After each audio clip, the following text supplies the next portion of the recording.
Welcome everybody to today's webinar with Dr. McDougall, our weekly webinars live with Dr. McDougall. And as usual, we have a very interesting topic for you today. And as usual, I want to thank Dr. McDougall for making the time to be here with us today and talking to all of you who are logging in from all over the world. Welcome, Dr. McDougall. How are you today? Thank you. Again, it's a privilege. It's an opportunity, especially I can do this without getting on an airplane. Yes. All right. What an amazing world. I figure with the webinars we're doing and the website and the newsletters and all the free communication that we have with people, we have a chance because, they have all the money. We just have the truth and success on our side. And you're in Lithuania right now, and you were telling me that it's very progressive. Can you talk about the things that you just told me, or are they too big a secret? No, I don't think it's a secret at all. First of all, Lithuania has the fastest internet. It's second in the world. So that's pretty amazing.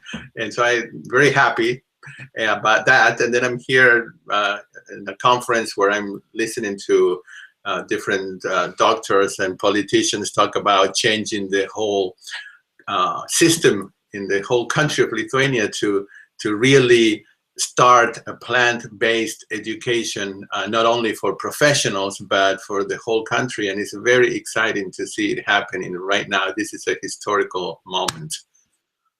Well, that's amazing. And I think it's fair to mention Hans Deal.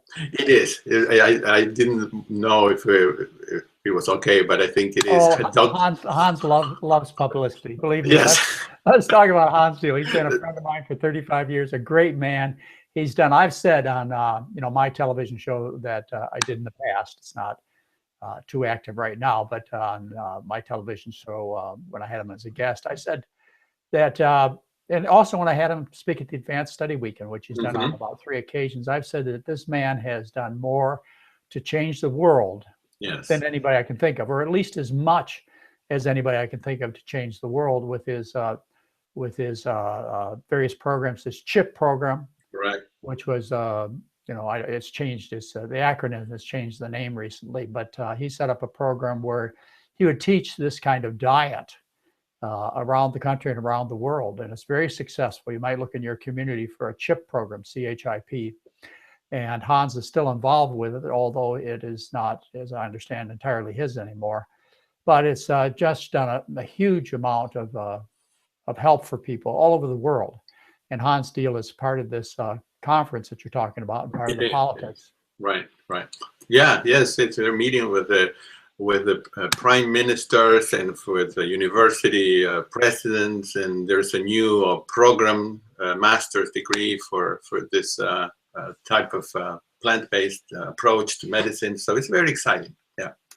Well, I wish this could happen in the United States, but I'm sure as those of you who are currently watching the politics in the U.S., the Republican Democratic Party and some of the craziness that's going on, you can understand that it's very difficult to do anything done in the U.S. that doesn't benefit industry. The pressure from the various industries on politicians here is so great that they can hardly speak either on the Republican or Democratic side. And so the U.S., just like it being behind in the internet as far as our internet speeds compared to the rest of the world, we're way behind in terms of the chance of helping our citizens become healthy because of the money that drives the pharmaceutical industries, the hospital industries, the food industries, dairy industry. Yeah, I mean, they're just plain and simple. They own everything except the truth. They don't have the truth. That's the thing that we got. They're trying to, with their own studies, they're trying to make up a new truth, but it's not.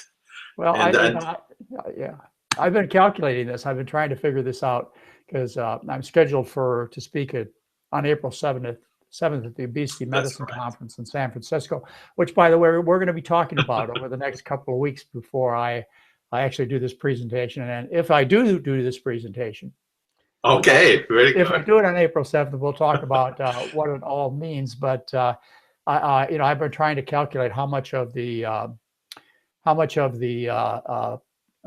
published research on food is paid for by the food industry, and it's over 90%. And if you do studies on food, how often does it show an outcome that's favorable to the food industry? Well, it's over 90%. I mean, right. they own the journals, they own the scientists, they own the research papers published, and so it's really hard for us to get the truth out because of all the money. And maybe where you are in the world today or other parts of the world, people will stand up and take the truth for the people. That really is what they're hoping, and they're hoping that Lithuania here will be an inspiration to the rest of Europe and start a nutritional and a food revolution. And I think it's possible. Yeah. Well, talking about, if we're going to save the world, it better be. That's right. Talking about industries and how industries own all these journals and studies and everything. Today, I wanted to ask you questions about another industry, the industry of oil. And I'd like to call this the Oil 101 webinar, and just ask you a few simple questions, because so many people are confused due to all these studies and research that are paid by the industry that truly confuse the general public. So, like, basically, what is oil and what does it do to our bodies when we ingest it?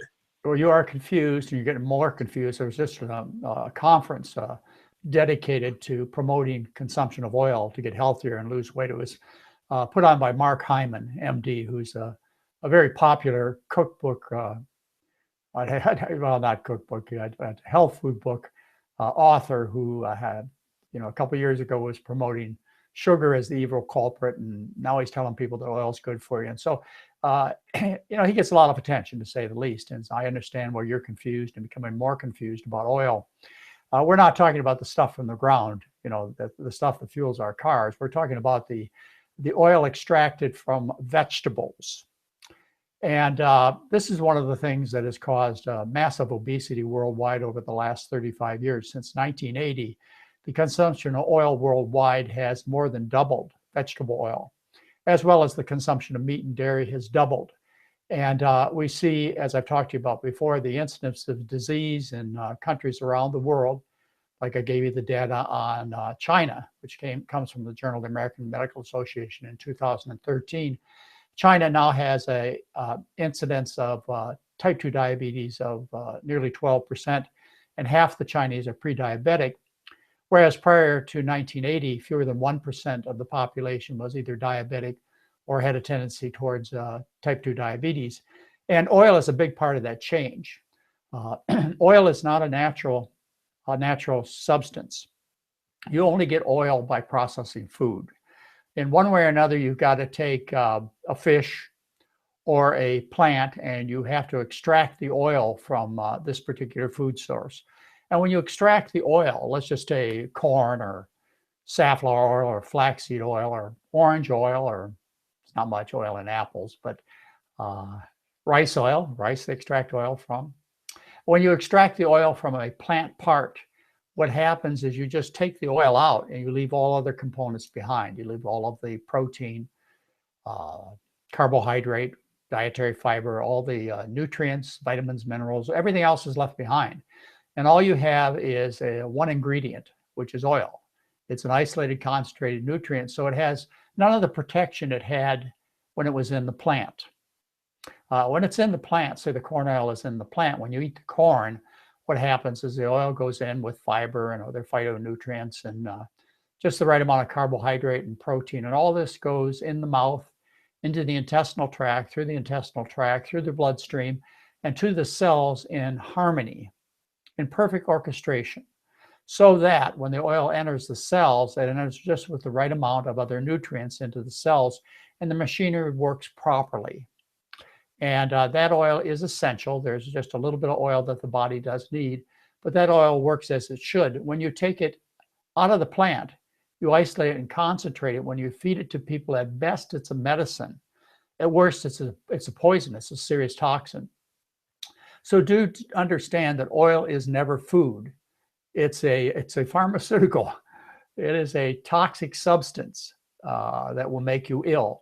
Now, if you eat the oil in the plant, say in the corn or in the rice or the orange, then the oil is protected by its milieu, by its environment. So it's okay. You know, it's just fine. It doesn't make you fat and so on. There are some foods that are concentrated in oils. However, you have to be careful with these foods in terms of obesity. So if you have obesity-related diseases like diabetes or degenerative joint disease on your lower extremities, and you don't want to be fat anymore, you're still going to get fat if you eat nuts and seeds and avocados and coconuts and so on.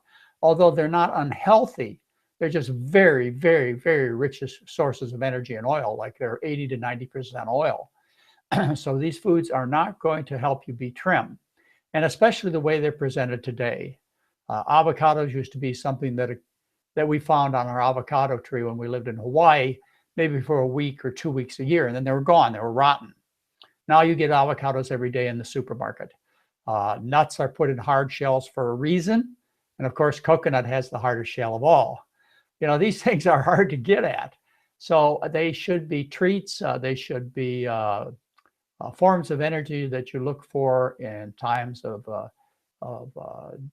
deprivation and times when you want to get ready for the famine. They'll put pounds on you, but when you separate the coconut oil out of the coconut, it is toxic. It is not a miracle food as described by many people these days. They're really into coconut oil.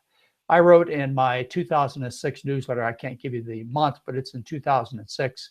You just go to my website, look under education, hot topics, under fish and vegetable oils. You'll find listed maybe as the 10th reference an article I wrote in 2006 about the miracle of coconut oil. And it'll tell you it is not a miracle, and nothing's changed in the last 10 years in terms of my knowledge or the science out there that would say eating this oil is good for you. It's toxic. Now, the coconut meat, as I said, it's rich, not unhealthy, but that's different. That's different. You know, what you were saying about the toxicity, that being something being toxic. Can you just expand a little bit about that? Like how exactly is oil toxic? Is it toxic? Well, first of all, it's just there and available. As I say, it's not surrounded by any protective ingredients that would go into the cell or slow digestion of the oil. So you eat a piece of coconut, for example, or a nut, it's slowly taken into the body. Whereas you eat the oil, it just quickly moves through the intestinal tract into the bloodstream, into the fat cells. So it's very easy for this oil, which is, by the way, 9 calories per gram, for this oil to get in and make you fat. And of course, it's in such high concentration because it's just a cup or a bottle of oil. And there are recommendations by there now. I can't tell you the exact number, but as I mentioned the name, Dr. Mark Hyman, he actually tells people it's okay to eat large amounts of olive oil every week. Well, excuse me, where does that oil go? Right, You think it evaporates out of your ears? That oil is stored in your body, whether it be olive oil or coconut oil or safflower oil or flaxseed oil. It's stored in your body and it goes on your skin, which gives you greasy hair and greasy skin. So anyways, it's rapidly absorbed in great concentrations. I mean, how could it be otherwise? Besides, so oil, yeah. Oh, no, I'm sorry. Well, that's all right. Just review. Oil is 9 calories per gram. In other words, it's the most calorie dense of all foods. And of course, that's why it's a great storage system, because in times of need, famine, you will want that very concentrated source of energy to make it through months of difficult times. It's 9 calories per gram. Meat and dairy are 4 calories per gram. And so is pure white sugar. So many people get confused when I say starch is only 1 calorie per gram. It is. Starch is not pure white sugar.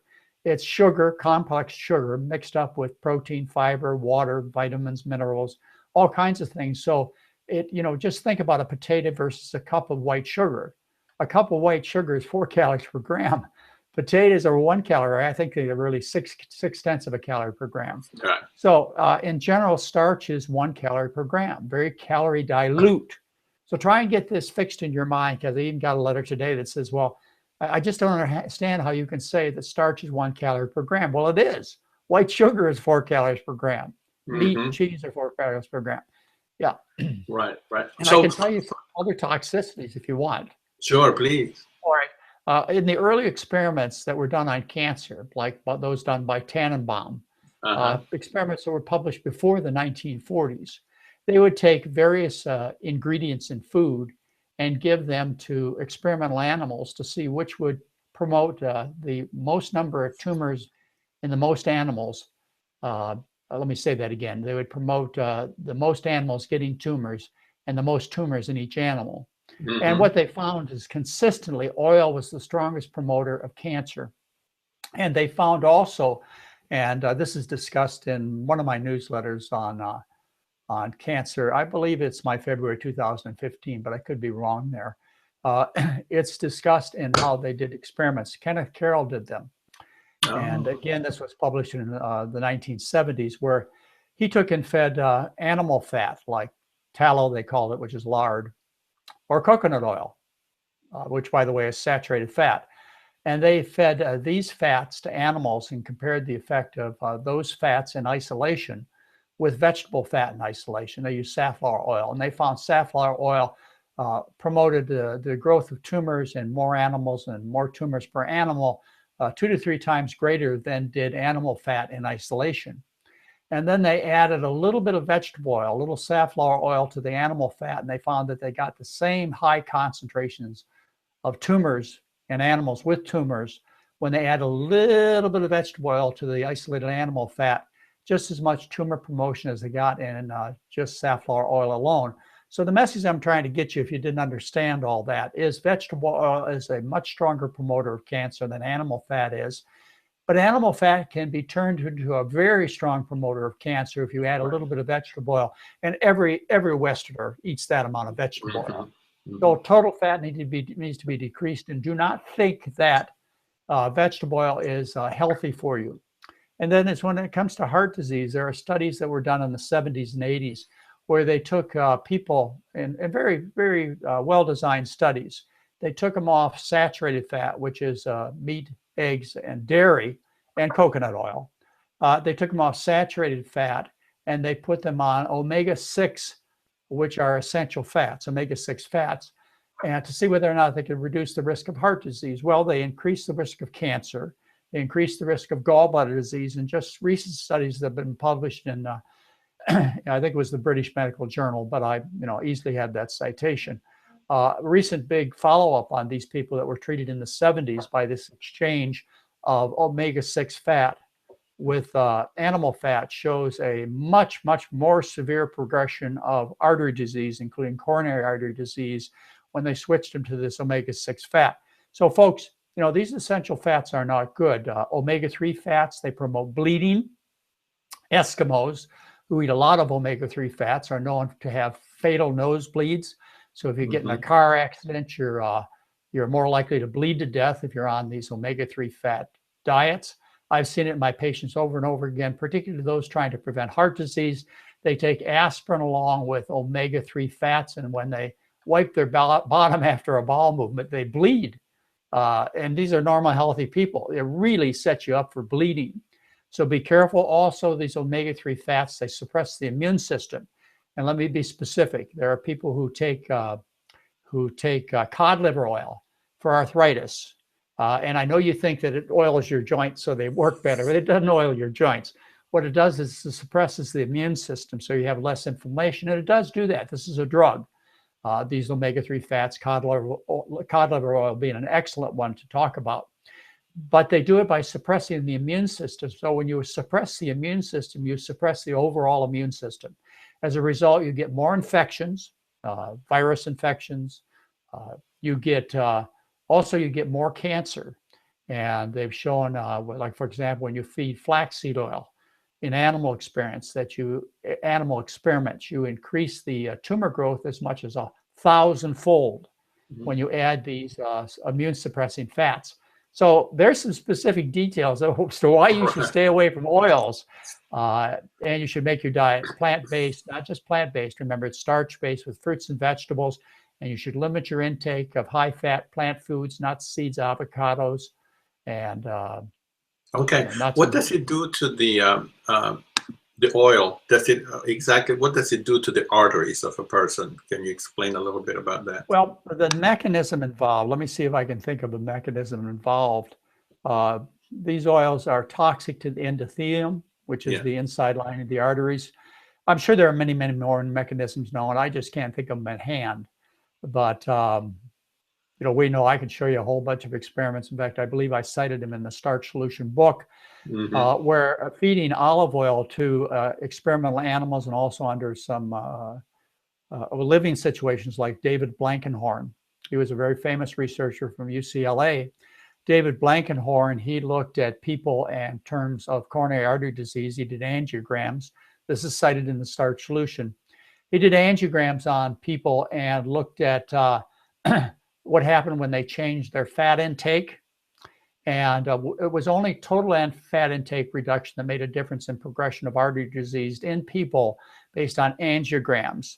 If they continue to consume the vegetable oil, the artery disease progressed at the same rate as if they consumed a high total fat intake.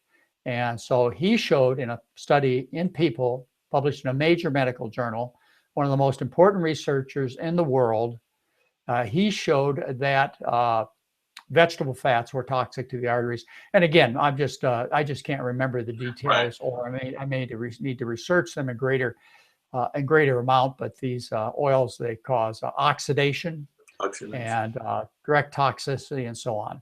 But David Blankenhorn is a good man to get to know. He was showing a reversal of artery disease after Walter Kempner. Walter Kempner showed it in the 1940s by changes in EKGs. David Blankenhorn showed it at UCLA by angiograms before Dean Ornish. And then Dean Ornish showed it in the 90s. I showed it with good PET scans and angiograms. So this idea of reversing artery disease with a very low fat diet, like all of us have been teaching, all the investigators I've talked to you about have been teaching. This reversal of artery disease is old information. I mean, it's been around, published in major journals. It's just information of no profit, so there's no reason to tell you. Right. That's why it's not readily available to the public. Well, it's not. Fortunately, I put it up on my website for those who, I put it up in various ways, but it's available and easy to access full PDF files. And those who sign up for the Total Health Solution, this Total Starch Solution certification course, which is CEU accredited, and also with my CME credited doctor's education course. If you sign up for either one of those courses, you've got access to maybe 1,000 journal articles that are hard to get, which are published in PDF files that you can download. You can read yourself. You can read the various studies I talk about, and it's a great asset. You can find it yourself. You just have to go to the library. You just have to go to the library. Spend a little extra time. So just to make it clear one more time, there really aren't any benefits for eating oil. None. Well, if you're starving to death, keep you from starving to death. If you think you have dry skin, that'll make your skin oily. When it comes to benefits, if you have arthritis, it'll suppress your immune system. If you have a tendency toward clotting of your blood, which sets you up for heart attacks or strokes, instead of getting rid of the cause of the tendency for the blood to clot, which is animal fat. Animal fat causes your bleeding factors to increase, your clotting factors to increase activity, especially clotting factor 7, which is directly tied to heart disease. So if you're going to eat animal fat, you can take vegetable fat to try and counteract the blood clotting factors of animal fat, or you could stop the animal fat, which is much safer. You can suppress your arthritis, as I said. I mean, there are advantages, just like taking statins. There are advantages, but I mean, should everybody take statins? Should we put them in the drinking water, or should we tell people not to eat the cause of coronary artery disease, which is dairy, eggs, and meat? I mean, you understand where I'm getting at. Yes, these are drugs. Aspirin will reduce your risk of dying of heart disease, but why not just eat foods that don't cause your system to want to clot? Right, exactly. And you mentioned it either today or in other webinars that we've done, that really oil does not add any taste to the food. I mean, the food, to me, it tastes exactly the same. Well, to me now it tastes better without oil, but oil itself doesn't really have any taste. It doesn't have taste. Oil is very bland. People naturally do not like oil. If they get it on their hands or face, they immediately wash. They use detergents to clean their sink and dishes. They use it to get the oil off the food, which, by the way, is one of the hardest things to get off of the dinner plates and pans is the oil. Oh, yeah. And what do you call a restaurant with a bad reputation? Oily. Oh, they call it a greasy spoon. A greasy, yeah. A greasy spoon. Now, let me tell you what the oil is used for. It's a very easy, concentrated calorie source. And again, people sometimes want as many calories as they can get for as least money as possible. And that's, of course, why the fast food restaurants have such greasy items on the menu for so little money. But the reason oil is used in the food is it acts as a vehicle to allow things we really like to stick to the food. For example, you get salt to stick to French fries and potato chips by using oil. You get sugar to stick to donuts by using oil. I remember as a kid, we'd go to the donut shop and the donuts with no sugar on them were just disgusting.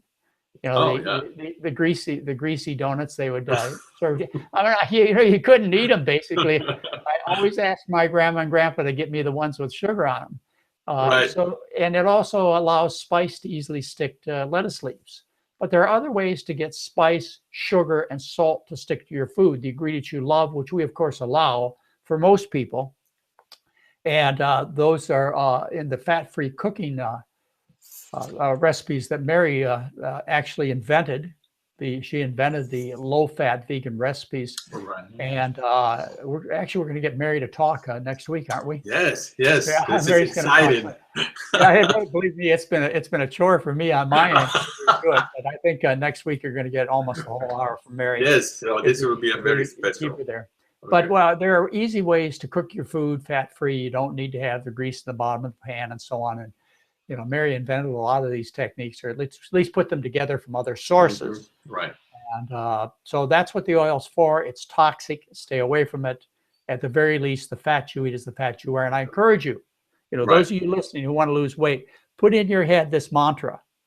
Every time you've got a free moment to think otherwise, say, the fat I eat is the fat I wear. Right. And, if you want to lose weight, go to the obvious. I mean, this is so obvious. And how could somebody come out and say eating fat is good for you and you should eat, a few ounces of olive oil or even more? I forget the quote that I hate to give him any publicity that Mark Hyman uses in his new pitch for people to eat oil. I mean, it's so bizarre. It's bizarre.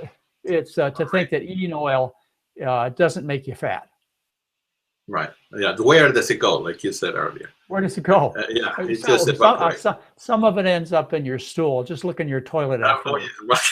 And so now the question that some people have here is if oil used on the skin or on the hair, if that's okay. What do you think about that? I know that oil is absorbed.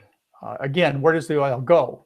Right. We give various types of medication through the skin, such as estrogen. Many women have taken their hormone replacement therapy through the skin. Men take testosterone through the skin. Nitroglycerin is given through the skin for heart disease patients. So obviously the skin is a great absorptive organ. Absorptive organ? I don't know why that's right. But it absorbs stuff readily. And when you put oil on your skin, it is absorbed through the skin. As a young student, we used to give IV hyperalimentation. In other words, somebody lost their gastrointestinal tract. In other words, whatever, their gastrointestinal tract was not working. And so we would feed them IV nutrition. And you can give proteins and sugars and vitamins and minerals IV. But at that time, we couldn't give it through an intravenous line directly into the bloodstream. We couldn't give fat. So what we would do is we would take every day or two, we'd take safflower oil and rub it on their skin so they'd get enough essential fat to stay alive and healthy. And yes, it is absorbed through your skin. I had a patient write me a few days ago, and I don't want to go into too much detail that would offer any identification of the patient, but it was basically somebody with multiple sclerosis. Mm-hmm. And we had taken care of this person for more than 2 years, and they'd done extremely well. No attacks, no new lesions, and so on. And she wrote me that she had been putting large, very, very large amounts of animal fat on her skin, and just recently had some attacks of NS. Well, Dr. Swank has taught us over the years. Remember, he was the head of neurology at Oregon Health and Science University for 23 years, and he did the basic work on treating multiple sclerosis with a diet low in saturated fat, animal fat, in other words.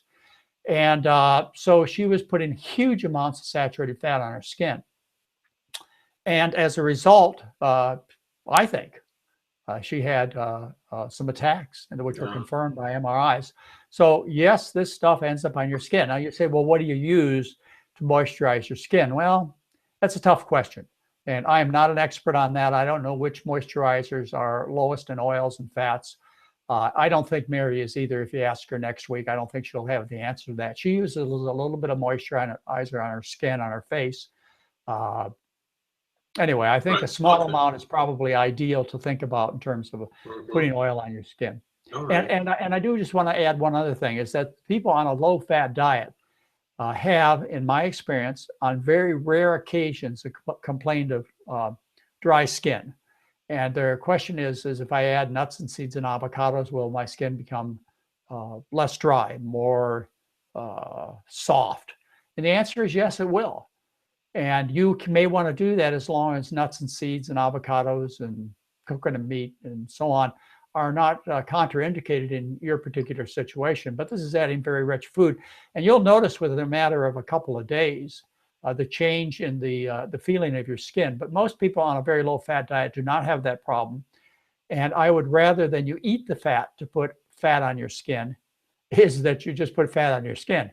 Right. You know, a little bit, very thinly, some type of I don't know what to tell you. I really don't. It's been asked a lot, and maybe someday I'll get interested enough to find some kind of moisturizers that are healthier than others. Okay. All right. What about there are some people that were asking about the benefits of the Mediterranean diet and all the studies that say that, you know.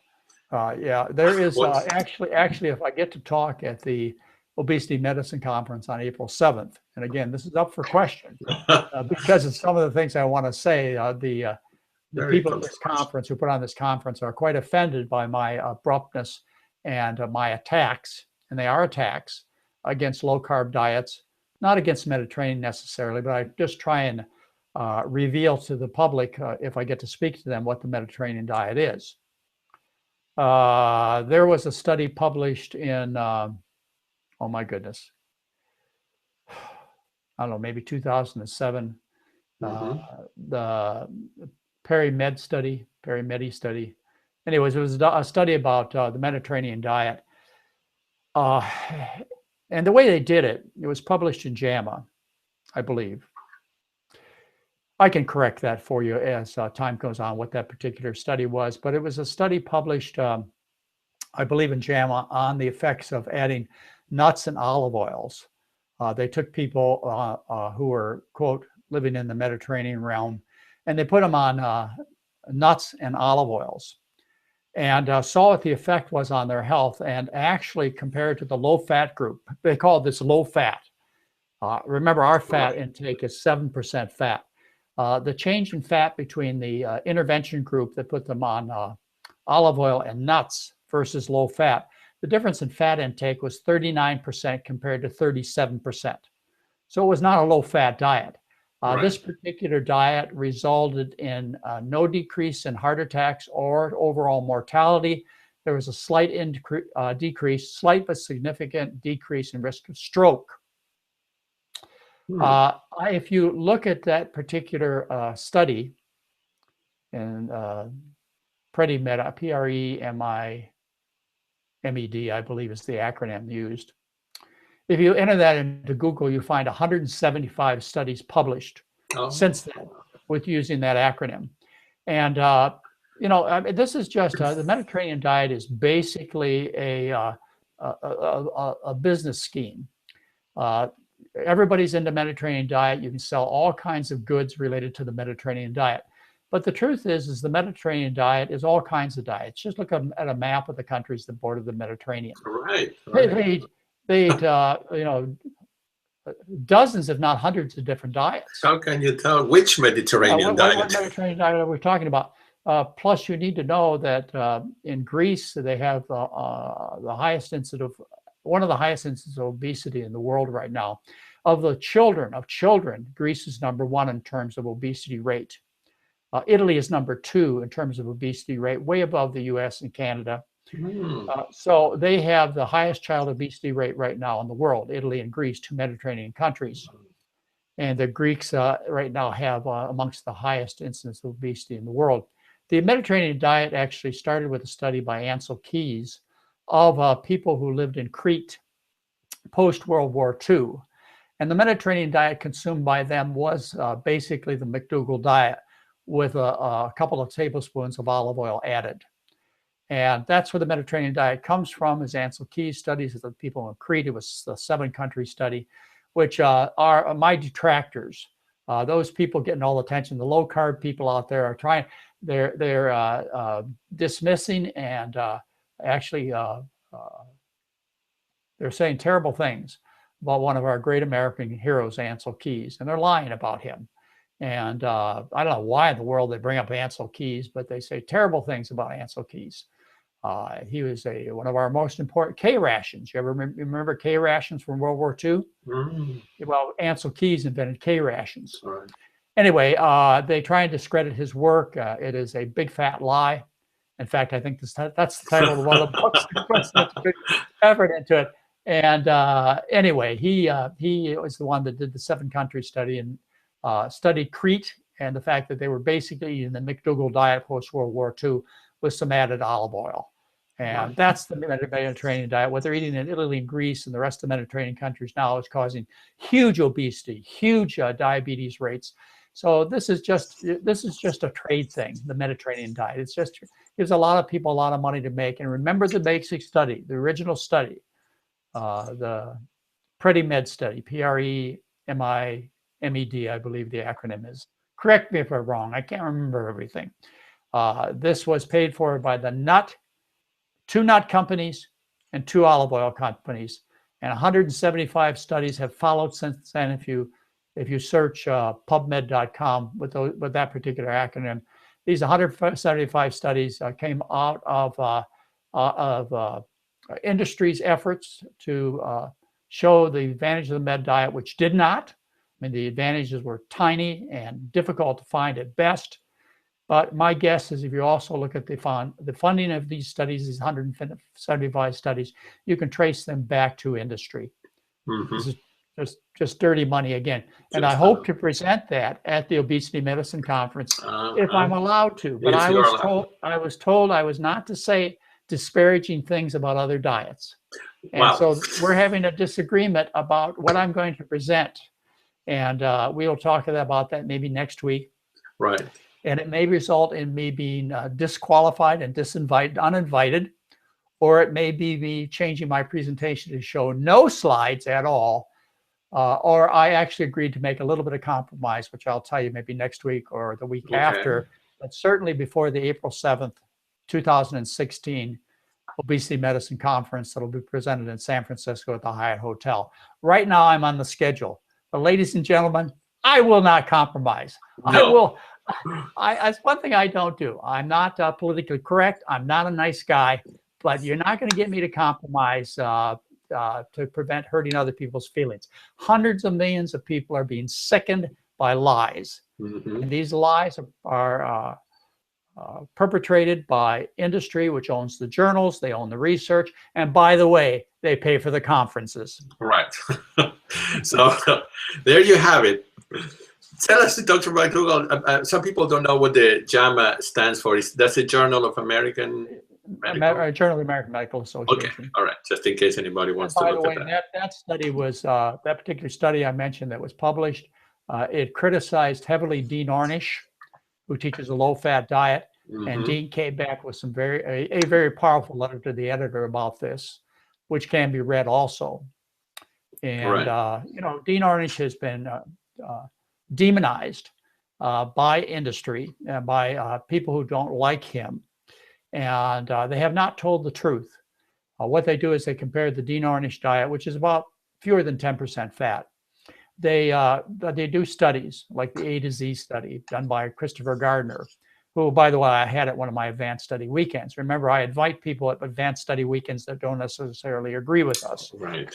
And he did a study comparing the Ornish diet, low fat, specifically the Ornish diet, with the Atkins diet and with at least one other diet. And what they did is they just handed out cookbooks and told people to do these 4 different diets. And of course, none of them could follow the Atkins or the Ornish diet with such simple instruction. And so all the diets were more than 30% fat. And so they say none of the diets worked, or actually they say the low carb Atkins kind of diet is better because they lost a little bit more weight if they did, which is questionable. And also the Atkins diet got worse lipid results, which they published incorrectly first, and which Ornish had to correct. So again, there's just a tremendous amount of lying going out there. And for what interest? Well, industry's involved, egos are involved, people's dinner plates are involved. Remember, people love to hear good news about their bad habits. So don't you tell me I gotta eat beans when I want to eat tri-tip. Exactly. Yeah. You need to look at the research carefully. And I know your friends are quoting this research about how you're supposed to eat olive oils and nuts and tri-tips and baked ham and eggs and so on. Well, as we've been talking about here, and remember our lawsuit against the USDA that is still being discussed about the egg industry published essentially 90% of the research that was evaluated by the USDA, which led them to say cholesterol doesn't count. Right. Most of our cholesterol, the highest cholesterol food is eggs. So industry owns it. They basically own the government, the USDA, the journals, the conferences, the published research, the researchers. When you wonder why there's controversy and the confusion in the public, yeah, right. Well, when you mentioned earlier things like, I think you were talking about how hard it was to get to the, coconut or the nuts, and I think it's important for people to realize that at one point, it wasn't that easy to walk to the supermarket and have access to any kind of food like we have now. And that makes a big difference. Yeah, 60,000 items in a grocery store. Right. Yeah, right. Yeah, we have a great variety. Look what wide variety has led to. Everybody's sick. Everybody is sick. Everybody. Yeah. 80% of people in countries around the world who eat the Western diet are overweight. And in the US, the overweight incidence is 38%. It's probably worse in Greece and Italy. I'd have to look up the figures. Yeah, it is. I just told you. Yeah. Certainly among the children, it's worse than the US. Well, half the people in developed countries are on medications. Right. Over half have risk factors for dying of heart disease, such as elevated cholesterol and blood pressure. Everybody is sick. Well, now that you say that, yesterday, Dr. Hans Deal was giving a lecture. I was there present, and he was saying that in Lithuania right now, the heart disease, heart attacks are 55%. So it's higher than the US, which is about 30%, he said. Yeah. Well, that could be. That could be. The newly developed countries are most at risk. Those once behind the Iron Curtain. We used to talk about what was it? It would be East Germany and countries that went under significant depression in terms of economics prior to the fall of the wall. Prior to the westernization of the countries behind the Iron Curtain, they were under a lot of depression. And when the good times came about, which my guess would be 20 to 30 years ago, when the good times came, the people enthusiastically embraced their new financial success and have been eating as much rich food as they possibly can. So as a result, the death rates from these Western diseases I have read, again, I would have to review it, but it sounds like Hans Deal has brought himself up to date on this. The death rates from heart disease, diabetes, and so on are huge in these countries that have newly developed. Yes. and begun the new wealth and advantage of the Western diet. Yeah, the Western diet's it's definitely here. Yeah, but the nice thing is that in these countries, just like in Japan and China, people can remember when this wasn't the case. In Vietnam and Thailand, they can remember. They can remember their parents and the food they had as a child. They can remember their grandparents and the food that they served. They can remember that there was no obesity, there was no diabetes, breast, colon cancer, breast, prostate, and colon cancer were virtually unknown. I have discussions from people in Japan, women in Japan. There's actually a Japanese cancer group that teaches a traditional Japanese diet for breast cancer patients. And in that group, they talk to the older women, and they never knew a woman ever with breast cancer. Right. So these are diseases that are just new, and some people can remember when they weren't. And that, of course, is one of the things that I wanted to show at the Obesity Medicine Conference. It's going to be on April 7th. Is I wanted to show that these diseases never existed in past history among populations around the world. They are brand new diseases of kings and queens. Now that we've all become rich enough to be kings and queens, ladies and gentlemen, this is not a mystery. This is something that has the advantage of industry, and that's why you hear this. They're just making gobs of money, doing terrible things to you and your family, and they must be stopped. And Hans Diehl is making a great effort. So is Dean Ornish. So is Neil Bernard, Pam Popper, Caldwell Estelson, Dr. Campbell, Dr. McDougall. Yeah, I'm putting in my, and also Gustavo, and all of our listeners out there right now. I mean, we're going to beat these people. Yes. I was taught growing up, the truth will win out. And I still have to believe that. People say to me, we just ran a 10-day program just a few days ago. Yes. A phenomenal program, by the way. Great, tremendous experience with Dr. Lim, who, by the way, has been a huge addition to our program.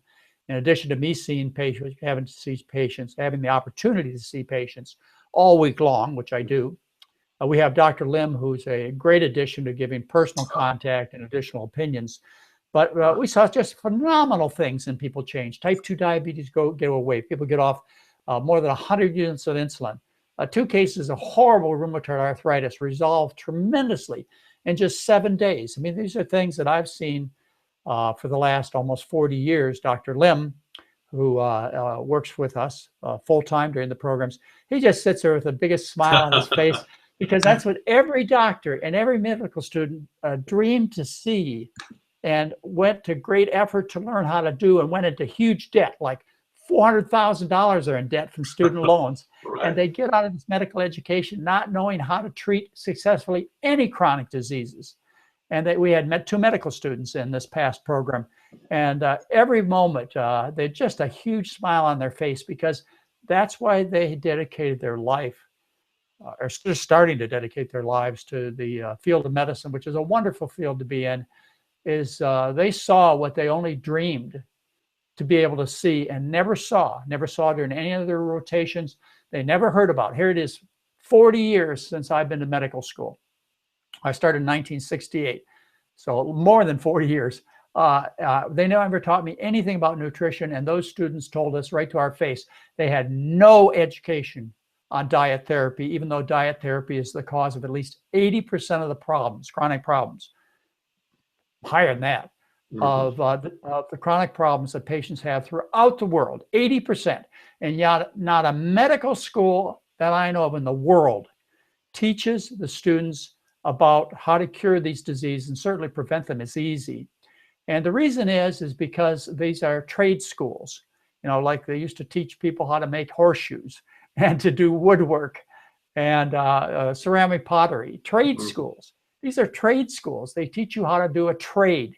These are not intellectual schools. These are not to teach you to be a creative person, or to do art or music or things like that. These are to teach you to do a trade that you sell to your customers, like cardiologists to pass catheters, and gastroenterologists to pass colonoscopic instruments, which, by the way, we talked about a couple of weeks ago. Don't forget, the Canadian Medical Association Journal along with the Canadian Preventive Task Force on Preventive Medicine, they came out and officially said, it was less than a month ago, that you should not have colonoscopies for screening for colon cancer, something I've been trying to teach you for 20 years, and which is, I believe it's my August 2010 newsletter, goes into great detail.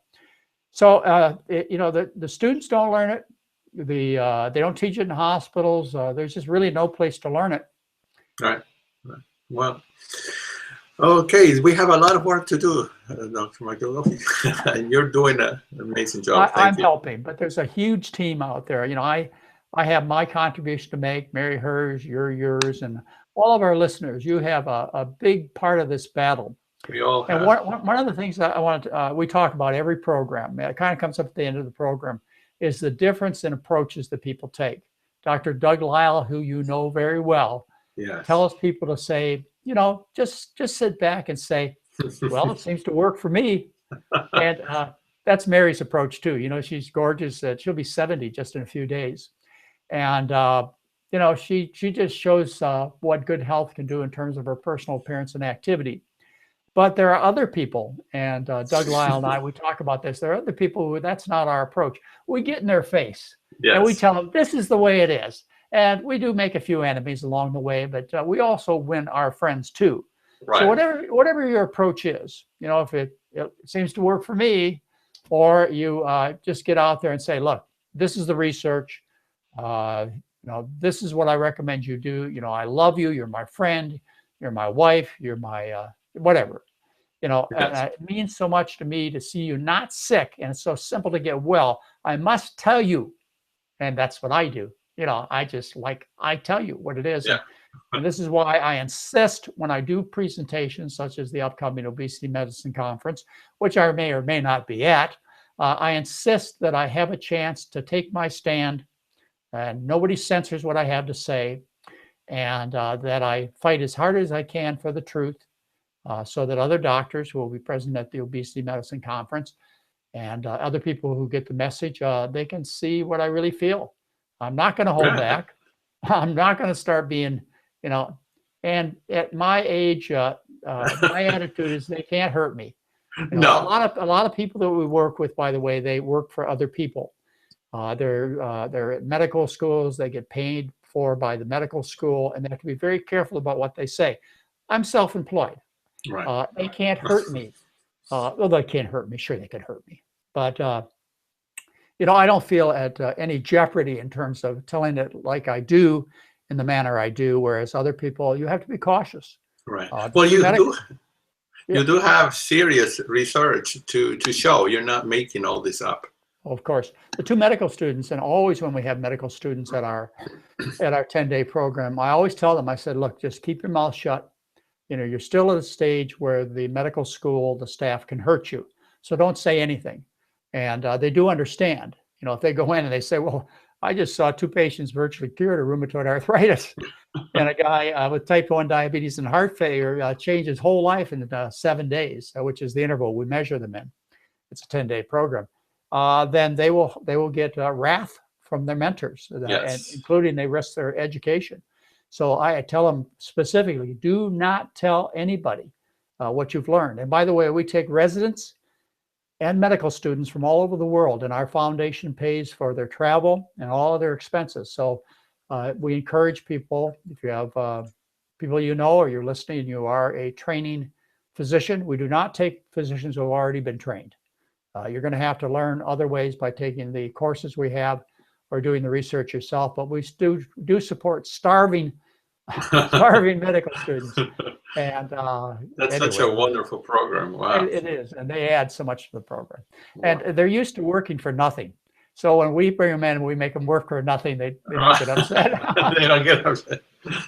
Well, all right, Dr. McDougall, I know you have to go, and it's as usual a pleasure, and thank you for talking about this topic today. And, next week it's Mary, and we may have more to say about the Obesity Medicine Conference, and who knows what's going to happen in a week.